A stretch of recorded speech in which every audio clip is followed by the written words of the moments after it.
why you can't become an engineer or a strategist. Yes. Because someone will teach you, and there'll be an opportunity. You might be a rubbish one to start with, but you learn like this. So within my science, it could be more being designed like you. You know, my biggest problem, you know, the office or someone who's running a social media account for a team, you know, there's so much about photography. Yes. Like what's a good shot, what isn't, then you get to brief people like you're going through, we need sunset shots, Drew, we need a shot of this sponsor, you just, your network grows exponentially quickly. And just to get a little bit early about it, like, you look at some pictures, you get things to get great pictures, they have got a great picture. You know, for a while, people want to be classic and shot, but you didn't portrait format. Yeah, I thought that, and then you think, so then it ends up cropped, and you look at it, you're like, I should have done a landscape, I should have done a portrait. About 2 mil here, is that right? Nice as a landscape, and I could have shot it a bit wider as a portrait, and now I do that. So now you're having to think about, of course, shooting for social media, but what's the screen? Was it 16:3 on a phone? I don't know. I don't know what time. Is it right? The screen's like bigger. Yeah. But yeah, we've learned that much working.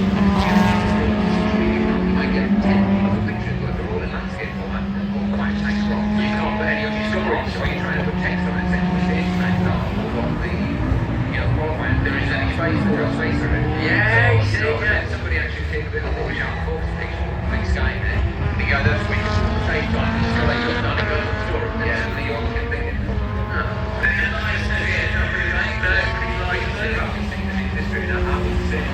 magazine before I became a photographer. Someone would give you a banging shot from the Grand Prix, like an amazing shot from the car. Then we got adapted parade. This parade used to be a double gauge spread. Yeah, you won't get a better picture than that. If you give it a designer, straight away go, the helmet would go on the good time parade, go on the marbles. It's no good. You'd have to tell this photographer, I'm really sorry, we're not running that. The helmet's going to go in the good. Where the staples are in the pit. Exactly. It's in a part of the helmet. It's just the detail of every little job in this industry is completely different. There's so much out there. If you love motorsport, you want to get a career in it, I would really encourage you to go after it. I really would. I'm going to run through the station. I'm going to bring Drew back in 1 minute because I want to talk about F2 cars. Patrick O'Donovan has won stage 3, so it's 3 from 3 for O'Donovan and Groove, 3 minutes 18, so this stage is about 160 cars. Background 67 and 63, C2R, still quite like those cars. There's a lot of back for buck that already, Drew, a lot to get one of those, I think sequential box, exactly. In P2 on this stage, Richard Weatherly and Sean Leyland, they were third on the 2 previous stages, but they've got, P3 because they were picked by Stuart Maloney and Christian Yearwood. Sean Leyland a further 6 seconds back, Maloney and Yearwood, and 2 seconds later with the Hyundai. Like it was the next, it was front wheel drive, F2 was front wheel drive, wide arches. Google it if you haven't seen it, F2 rallying. And if you don't think it's brilliant, go through the Peugeot 306 Maxis, and God forbid, you want the Renault Megane, don't you? Yeah, I mean, they're all brilliant, you can't miss them. Why are they so good? It's hard to say, isn't it? I think we all kind of have that era, don't we? We probably got bored of our dads and our uncles banging on about Mark Westcott's Group B when we were getting Group A, you know, give it a rest, do you, one night? Oh, granddad, yeah. All right, granddad, I'm sure. I think if you're of a certain age, you're probably kids now watching the art, there's probably 13-year-old kids watching it. You look back at the DVD reviews, roll it. Huge accident. Yeah, Like there's a car accident. destroying accident. Yeah. One that it happens now to one of the top front runners. looking that drifty up there either, so they're now driving in a proper net. A little bit on the exit, mate, there's still a bit of rotation in the rear of the car on the exit, but a lot of it now is much more of a tarmac driving style. Look at that, leans on it, gets just out to the back of the road, then runs the car immediately on the exit. That's fine, the exit's a bit more runoff, but yeah, a dry line very much appearing. Andrew Bisbeck, how are we doing? There is, I'm doing all right, thank you, and yeah,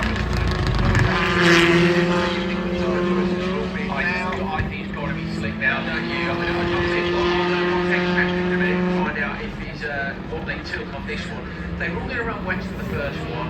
I think with the option that happened as well, I'd love to know if they went to the slick on stage 3, the last one, or if they're going to it now. I think his conditions are more like a tire. I'll text him to find out. were you thinking that the wets were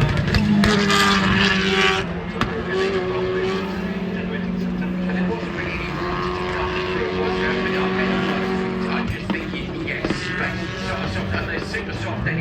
slicks. I think you'd see lovely soft compound wear, a bit of rock movement, and a bit of both. And there wasn't any, we haven't seen any standards today. It's not even really any spray. No. But now, for me, if you wore summers, there's a cone knocked down, so someone clicked the cone. I think around your bed, that's frustrating. That's going to put you out on the wet line now. So what you need is someone to really click the cone and move it out the way. And so it's going to cost everybody got like just a little bit of time. Right, Andrew, carry on. I'm going to text some people and find out about tyre choices. Okay, so yeah, drop whippers has just been forced onto the wider line coming out of Grand Hill Bend and kept it all under control. Ollie Donovan is through 80%. Before you get it turned in, they will brake straight and lean on the tyres a little bit more. That's the brake turn through the left hand before they head down around. Let's watch Patrick as he comes through. He'll Wanna go and get lunch down, leave him in then. And he'll now burst out onto the start finish straight. So braking point before. Either written by AI or by a Chinese person.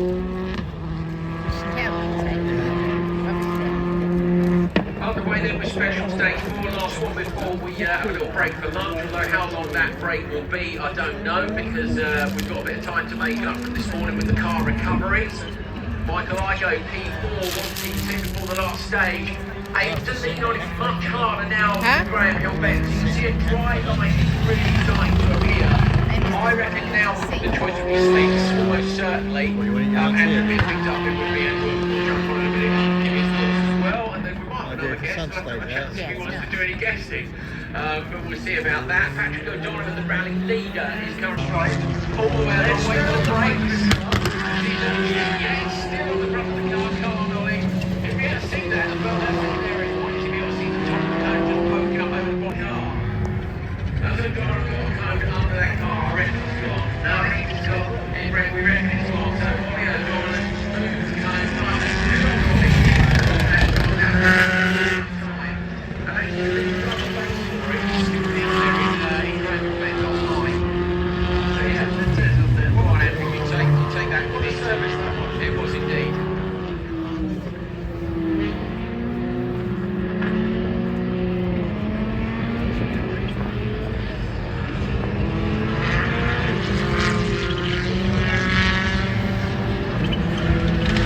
We've got another guest up here, Andy, who is the safety car driver to the club chairman of the Chelmsford Motor Club. And so, Matt, how many in the 2012 pretty proud of us doing here, still running this brilliant event. What crowd today? I think this is the biggest crowd we've ever had. Yeah, definitely the biggest crowd we've seen for a few years. Obviously, the nice weather's brought people out, so thanks for everyone coming along. Yeah, we've been running around in here, it's only this. So what happened last year when we saw people breaking rims and blocking the stage exit? Another gig which we thought wasn't over. So that's why we now use the layout that we've got. So yeah, we weren't sure we could do what we've done now. The layout that's running exactly as it is now. So yeah, that was part of it. Okay, good stuff. Darian sideways on the brakes there in the paddock hill braking zone. Really tricky slippery conditions if you get slightly offline. In terms of stage times, just a quick update for you guys out there. Patrick O'Donovan spent group fastest again, 4 out of 4 stages. Michael Igo and Will Atkins respond. They go 11 seconds quicker than they went last time. Remember, they have a spin on the brakes right underneath us here.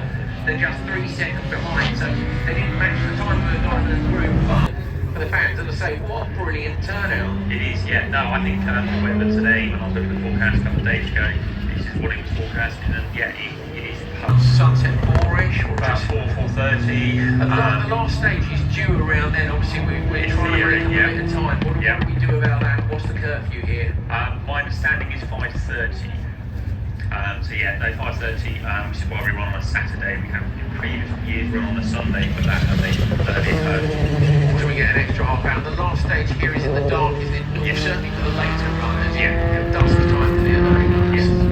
So yeah, no, hopefully we get to see it break up. Always look better with lights on. Mate, we were just discussing this with my mate Drew. We were saying about light lamp pods. Yeah. It's a whole nother discussion we have yet to have. Yeah, and a little bit of mud on the rally car also makes it look better as well. It does. Helps hide a few imperfections.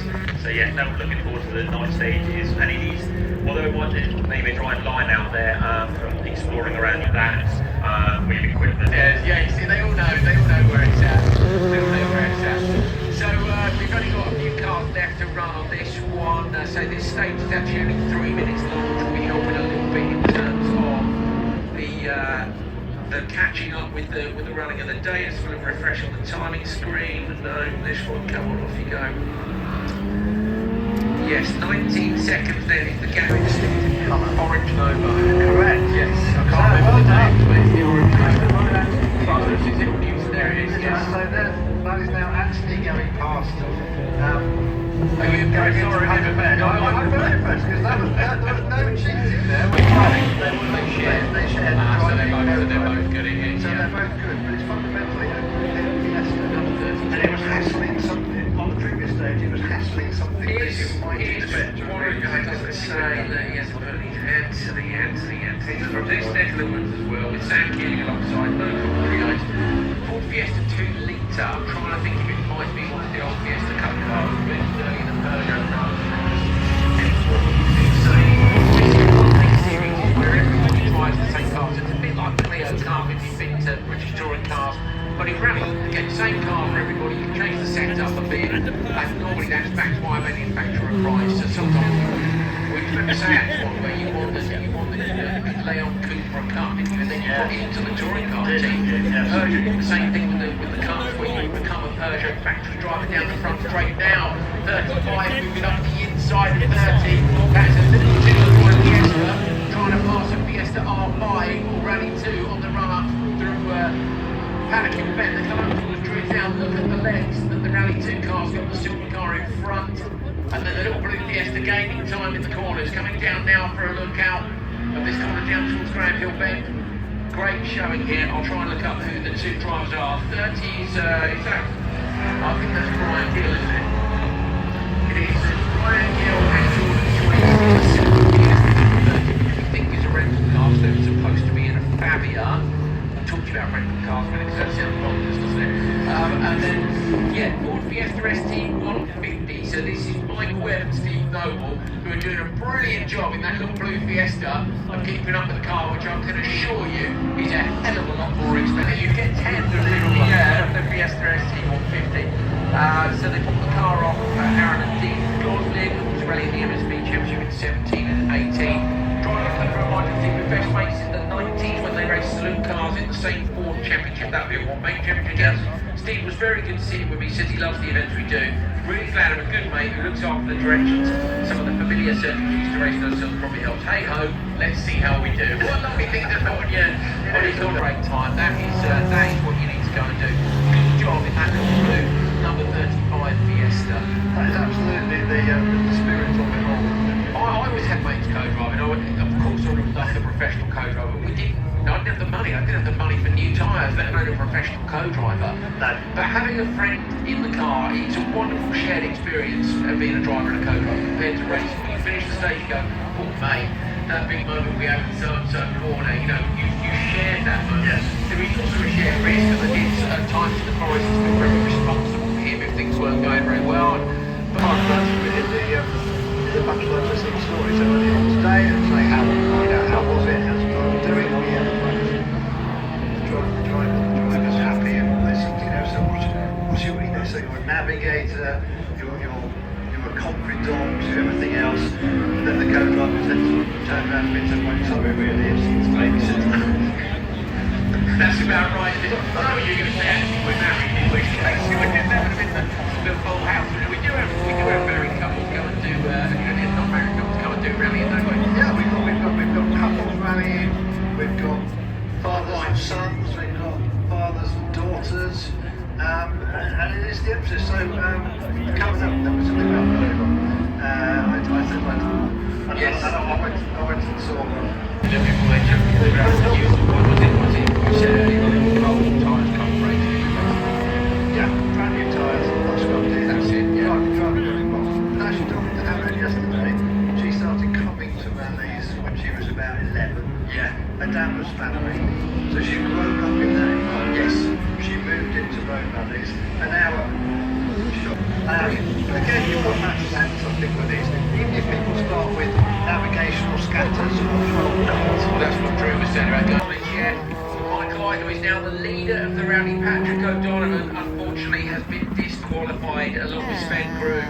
They had a 19-second lead They had a small moment on the brakes into the split, and unfortunately ended up for just a moment on the wrong side of the split. Now there is, unfortunately for them, nothing in the regulations to allow the stewards or anybody to make a decision on that. If you are the wrong side of that code, if you're on the wrong side of the split and you change direction, you will be disqualified for the event. So Patrick did what a driver would do.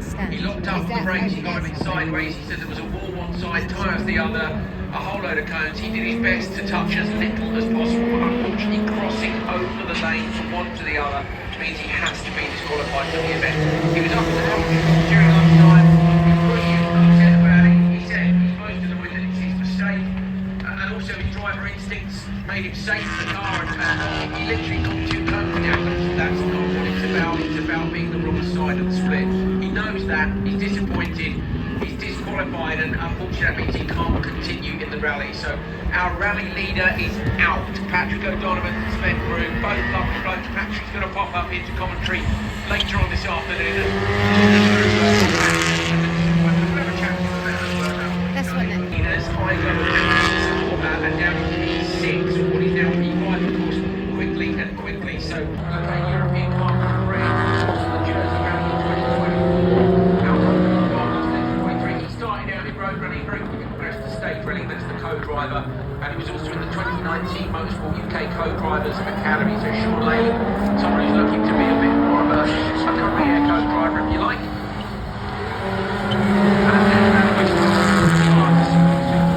Last place to live.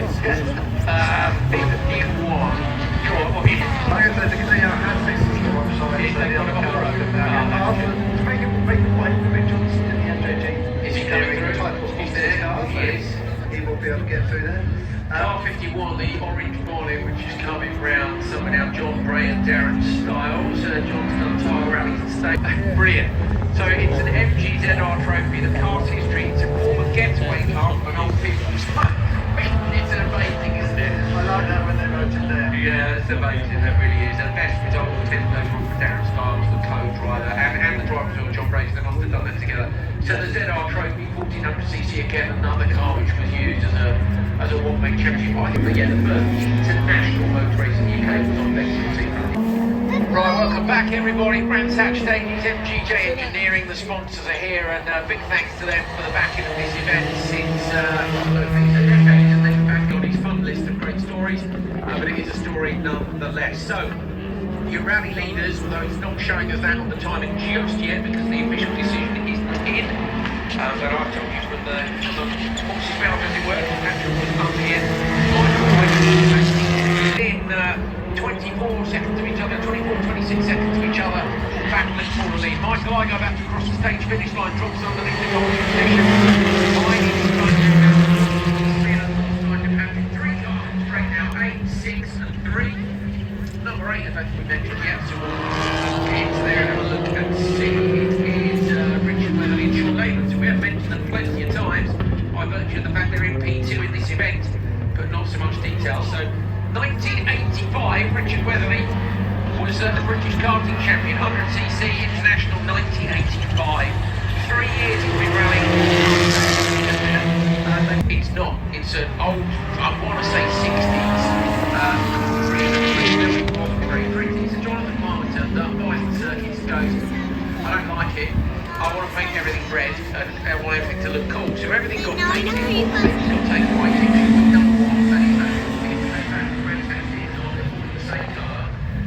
machine for hoovering up cigarette butts and taking up chewing gum and then bringing around the building, the hospitality building in the same cladding as the pits in the middle to make it all look more modern. It's little things like that which are great for circuits. Now I don't think 5 circuits in the UK, is it? You're going to name them. Brands Hatch, Orton Park, Camberwell Park, Snetterton and Donington. In your place, my memory. And try and trip me up like that, but I knew deep down somewhere I was digging. I was digging for Snetterton. Yes. You're right on my time, so yes, it is a closed road rally. Is it? First round in 2024 as a closed road. I think I want to do it. Sorry, near the front. There it is. Round up at the they've gone round it either way. There we go, got away with it. I'll get the car number when they come round. But yeah, homologation special is what the manufacturers make when they want to do something to the rally car. So back in the day, that's why you get the Impreza WRX RAs. That was the lightweight one that came with no sunroof, no aircon, whatever, and all the various different little bits. It is a Mitzi. It's the number 34 car of Sammy Gendy and Matt Smalley. Let's take a look in more detail at them.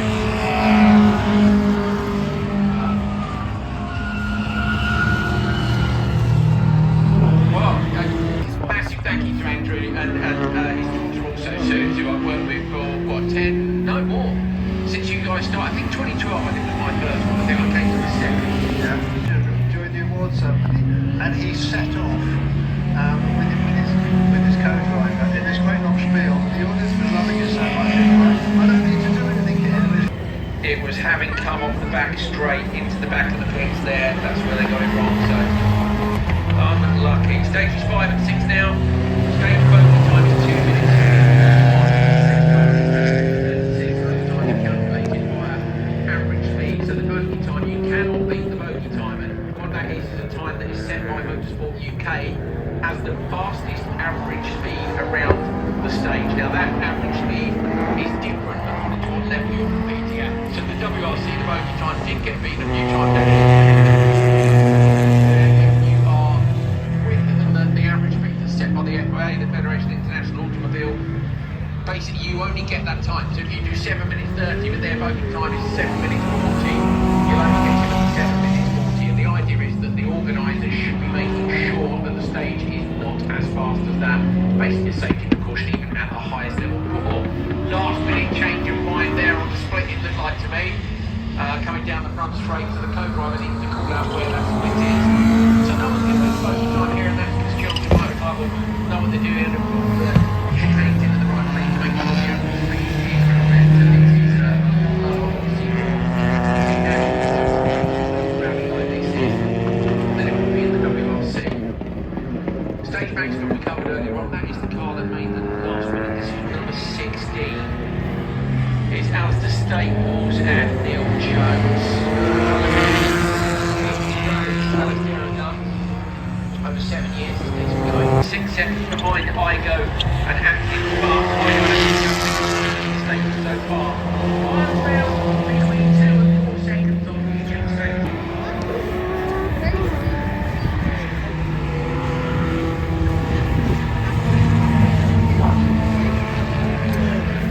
Oh no, you spun out as well.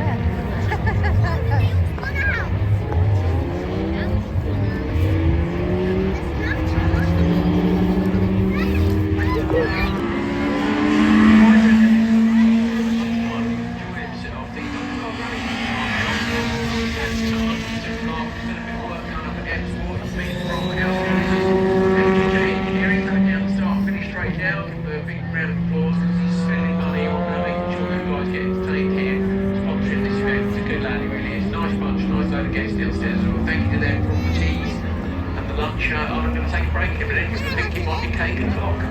Oh, it is cake and clock. Off to the right, head up towards Johnny Herbert Bridge for the end of the stage. But no, they're coming around the race.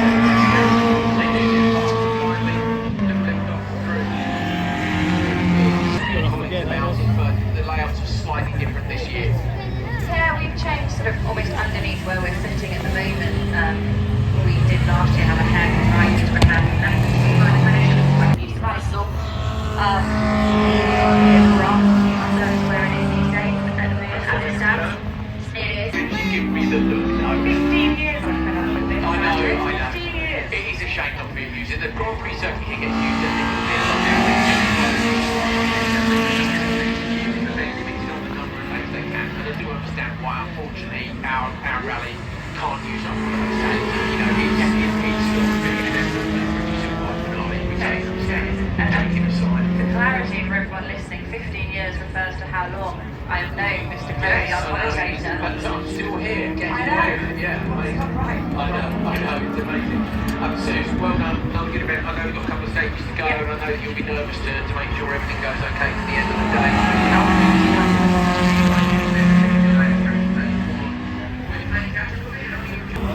you?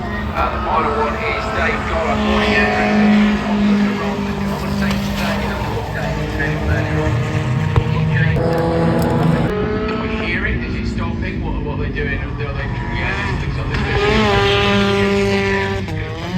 Because there's good visibility through his hairpin with me on this last day. I was running the car right out to the barrier field, so I just looked like he was having fun in the car. Yeah, many a lot of drivers, regulars, brand tap spectators will probably know the name from his British GT exploits. He drove in a Porsche and the Lamborghini Huracan in the British GT Championship alongside Phil Keane at one point, the Sting in later years, the Top Gear series. So I don't know his way around brand tap, and he's really adapted well. He really enjoys the circuit rally, the close pack nature. There's 21 days, and that's what good thing. There's nothing to do around it. Probably a million a month. I think that's we know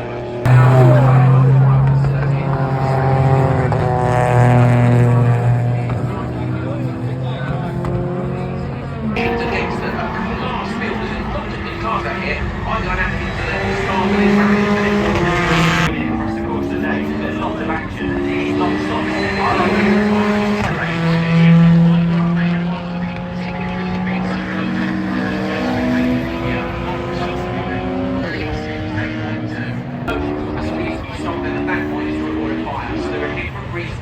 Yeah, the engine might be running, but if it jerks all out unless you want to have a big bonfire of £10 notes. So yeah, you need to stop. Whether it's engine failure or just a motor failure, unfortunately, they advertise. Richard Weatherly and Sean Layland do P2, dropping out the final stage. Really sorry for them. Michael Igo and Will Atkins, your winners. P2 in the rally. White colour car, and then in P3.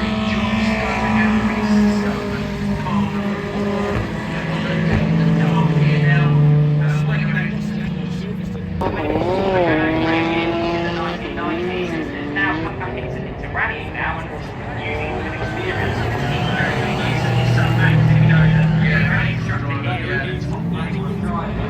He's got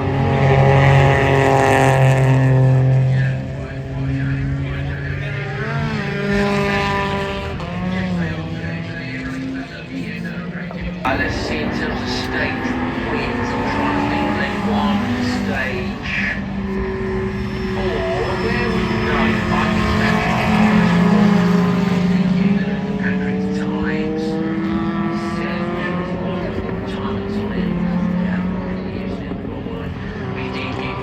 Anyway, I know he won the first four, didn't he? So after lunch, I think Igo had. When did Igo have to spin?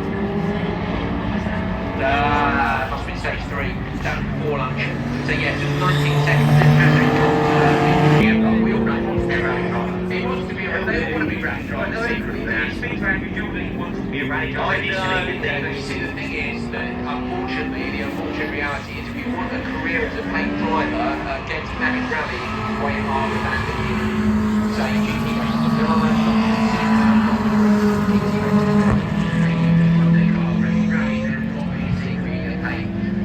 change to the manufacturers come back on the highest level of the cars but not enough, and they then need to be supported the levels lower down. So the sport does need a bit of a big spark on the new regulations will get it to pick up the backside that it needs. Yes, hopefully. It's been a difficult day sadly for our rallycross drivers, which we mentioned earlier. You already touched on the O'Donovan story. That's a great challenge for this year. I think it was Spencer Fader, the cramming in the crooks on the maps, but they had a fat shift problem, so they had former rallycrosser. He had a gearbox failure on his Volkswagen Golf.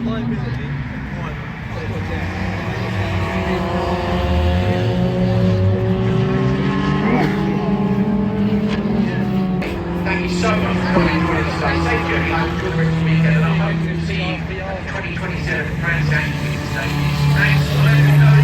See you soon.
I can tell you, other than to enjoy flying great discs, flaming exhausts, lampposts of people making moves in the dark. There, look, flames coming out the back of the car as they head up into the... Sorry, the club, of course, everybody here